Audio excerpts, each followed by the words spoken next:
Hey everyone, and today I'd like to take a quick look at the second custom build I've just completed, which is my Gears of War inspired P90. This actually started off life as a CYMA P90 Swordfish Edition. The Swordfish Edition coming with extended upper rails, the potato masher front end, along with the bullet reservoir or BB reservoir at the top, feeding into an M4 style magazine. This was once again actually a patrol base boneyard project, so the gun came to me completely standard internally, and still is internally wise, in a two-tone black and blue. The blue sections being the entirety of the rear stock. Up until about halfway they did a sort of slash motif across the gun there. Paint wise, much the same as the FAMAS. The blue had to go, so the entire gun's been sanded down and then primered with a black primer adhesive paint. At that point I took the liberty of scarring the gun in several locations, just so that once the paintwork was actually finished, that would provide a battle-worn sort of look to the gun. This is gunmetal silver, several coats of that, topped with a water-based black acrylic paint. The reason we went water-based was because obviously once it had all dried, the gun was black. But then just with a buffing cloth and a small amount of water, you can actually lightly rub and buff the surface, and it will get rid of all the black in certain locations, except for those which are down in grooves, nooks and crannies, where the cloth doesn't quite reach, and certainly in the scarred areas. And that provides us with our sort of, again, dirty, battle-worn look to the metal.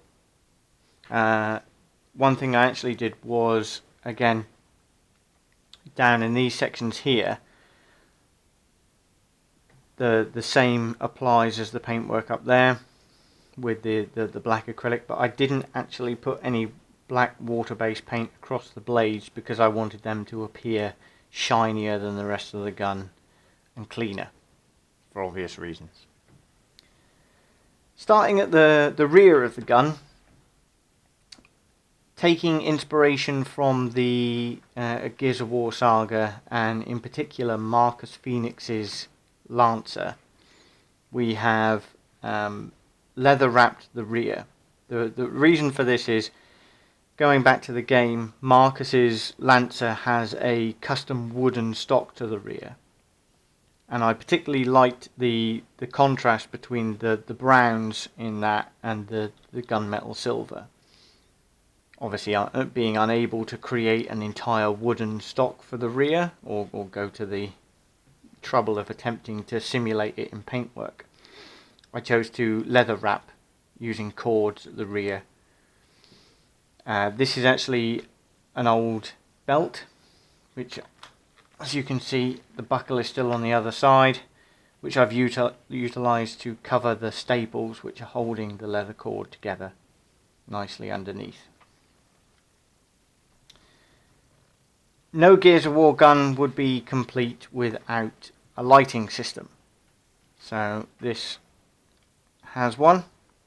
This is the old bullet reservoir, which I've dremeled out windows either side, measuring them out exactly so that they are in identical size and shape and position.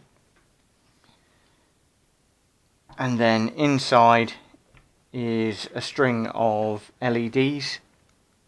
We can actually access the LEDs through this the fill window of when it was previously a reservoir.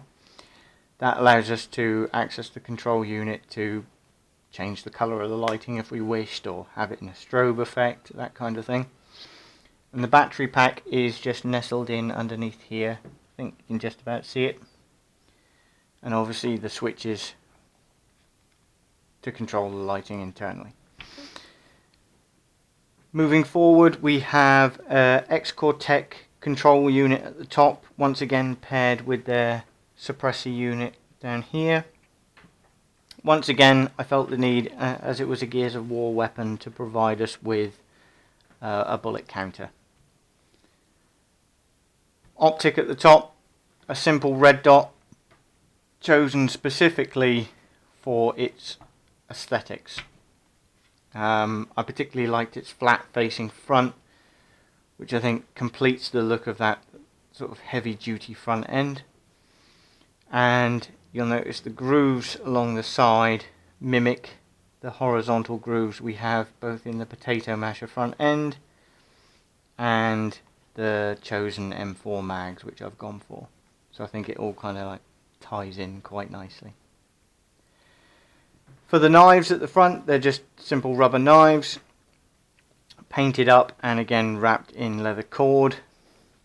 These are nothing more than torch mounts, which we've repurposed. It's worth noting that the handles for the knives were too thick to go within the torch mounts, so I had to do some work to grind them down. So there is a canyon, if you like, in the middle of the handle, which allows it to sit snugly within the torch mount at the front there.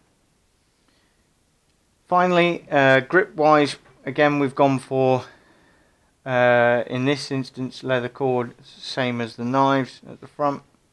The final thing worth noting perhaps is some extra grip down here.